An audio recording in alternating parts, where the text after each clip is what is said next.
Alright, So thanks to these police officers, I had a flat tire and they're assisting me in putting on the spare. What's your name again, police? So I am Constable Roland, attached to the Community Safety and Security Branch of the St. Andrew North Division. Very good job, guys. And you are? I'm Corporal O'Keefe, Anderson, St. Andrew North, Community Safety and Security. Thanks. JBNN keep you informed. I'm Michelle Jones. Before we get into the news, please remember to like, subscribe, leave a comment, and share the news with someone today. Now on to the news. Security guard robbed of his gun in Portmore. The St. Catherine South police are searching for men one Friday held up and robbed the security guard of his gun along the main road in Bernard Lodge in Portmore. It is reported that at about 5:36 p.m., the guard was pounced upon by men on a motorcycle who robbed him of the loaded weapon. They then sped off. The incident happened in the vicinity of Clifton District. The matter is being probed by the Portmore Criminal Investigation Branch.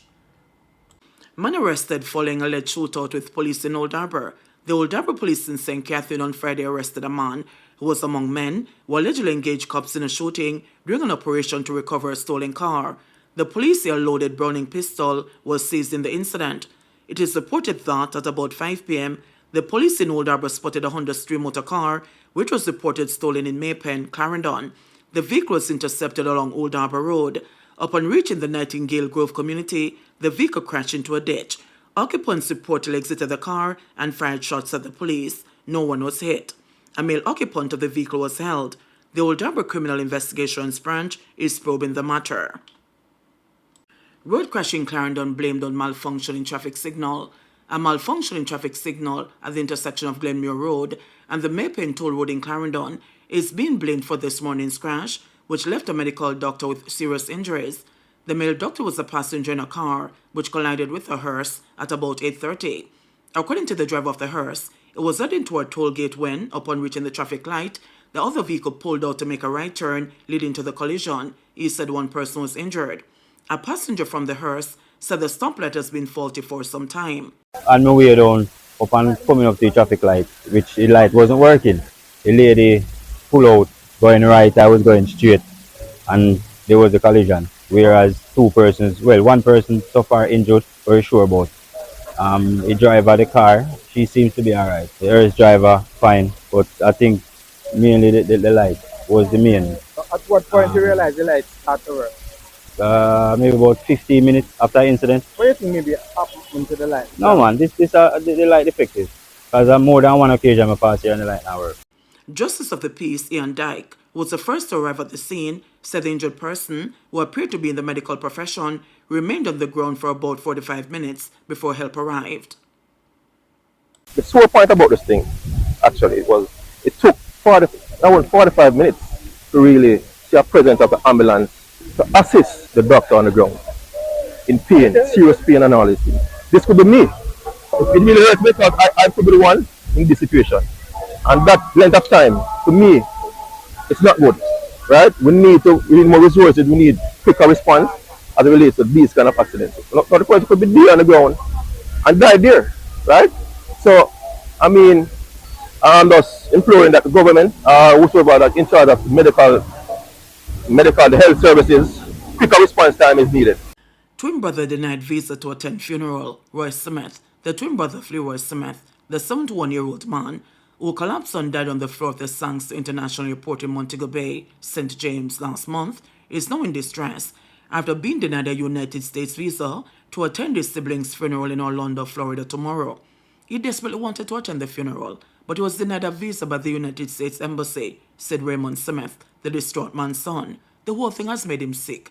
Anybody who understands the bond between twins should have an understanding of how disappointed and frustrated he feels. The deceased man's nephew was the person who transported him to the airport on the day he died and was also the family member called back to the airport after he collapsed, while checking in to board a JetBlue flight to Orlando, was also denied a visa. We got a copy of the funeral program and a signed document from the pastor will be officiating the funeral, which we took with us to the embassy. But unfortunately, we're denied the visa, the younger Smith said. Personally, I'm very disappointed. In fact, I feel just as traumatized as I did when he called me back to the airport and I saw his body wrapped up in a sheet on the floor. While his preferred option would be to be among his overseas relatives at his beloved uncle's funeral, they never said that as things are at the moment, his best option is to watch a funeral via live streaming arrangement that his relatives have promised to put in place. They said they're going to make arrangements to live stream the funeral so we can watch it, but I'm sure that is not what my father wanted. He wanted to be there in person to look at his brother one last time, said the youngest Smith. On the day of his death, the deceased man collapsed at the airport, hitting his head, which caused a bloody gash. Fellow passenger Celia Foster, who rushed to assist him, said that officials of MBJ Limited, the operators of the airport, were soon responding to their call for help. However, the airport management said they responded within minutes.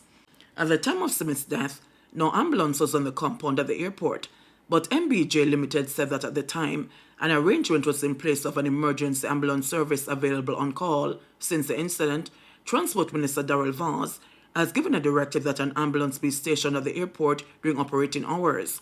In the aftermath of Smith's death, a post-mortem was done in Jamaica, and according to his nephew, it shows that he died as a result of respiratory issues. Following the post-mortem, the body was transported back to the U.S. for his burial. His immediate family, including his children, are all in the United States, so they took the decision to take back the body to Florida, as it would be more convenient for my father and me to travel up there for the funeral, instead of all of them coming down to Jamaica, the nephew said. The deceased, who was still an active mechanic in Florida, had come to Jamaica to attend the funeral. St. Elizabeth woman charged with larceny. Detectives assigned to the St. Elizabeth Police Division have charged 23-year-old Catherine Campbell, a customer service representative of Stephen Run District, named St. Elizabeth, following an incident in the parish on Tuesday, September 17. Reports from the Black River Police are that a business owner received a complaint from a customer and an investigation was launched. It was then discovered that during the period, June to September 2024, Campbell was an employee, stole funds amounting to $549,438. The police were notified, and Campbell was subsequently arrested and charged with larceny as a servant. Her court date is to be finalized. Manchester event promoters disappointed as curfews remain in place.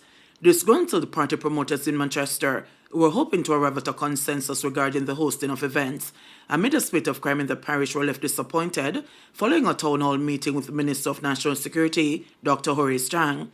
Promoters and business owners have been complaining about the imposition of curfews that they say have been affecting their livelihood. They were among the audience members of the town hall meeting, organized by a Member of Parliament for Manchester Central, Rhoda Moy Crawford, at Church Teachers College on Thursday evening. But when their expectations were not met, they walked out of the venue. One of the promoters, Shavani Gray Bell, who described the meeting as a waste of time, said she and her colleagues could have been capitalizing on sales. Gray Bell pointed to what she described as a disparity within the business community. Where Dr. Horace Chang in that talk say, a scramble, and he need an interpreter to tell you where he must say, because nobody in understand what he must say. We go on the road like for 4 or 5 months promoting our dances, and then on the day, like the day of the event, they already go ahead and give us the permit. No issue not happen, no come up and just come up in the middle of the dance like 9 o'clock and say, then get called from Kingston, say, they have curfew. So we are saying which part we can keep the dance, when we can keep the dance. Why you go ahead and give you the permit and then you have to come turn off the party and no crime not happen on the said night. You not even say, alright, starting Monday, we are going to have a lockdown, no split up and lockdown in place. Then lockdown our small businesses and the club them open and KFC, now lock other places. Market, you have the church, you have the market, you have the parties. None of that no go on in the party. It go on in the market, right? Then a lockdown in market. Me a God-fearing person, you know, but at the same time, we want to together in the church. National Security Minister Dr. Horace Chang has defended the decision of the Manchester Police to deny event permits in volatile communities in the parish. No, let me finish. So I am very familiar with it. From when Flank used to have Wednesday, this is Thursday, whatever Friday, and then Saturday, Sunday. The party community. Tell me about entertainment, I can tell you about it, right? And all I'm saying, where you have emerging violence. It's emerging in Mandeville. It's emerging is 44. I talk about 450 a month. You talk about 44 for the year. You talk about 2 week of lockdown. It's 1 year I had the state of emergency in Montego Bay for. And entertainment didn't die. In fact, it has grown, right? JBNN will keep you informed. Please remember to subscribe, like, share, leave us a comment, and click the notification bell to receive our daily news items.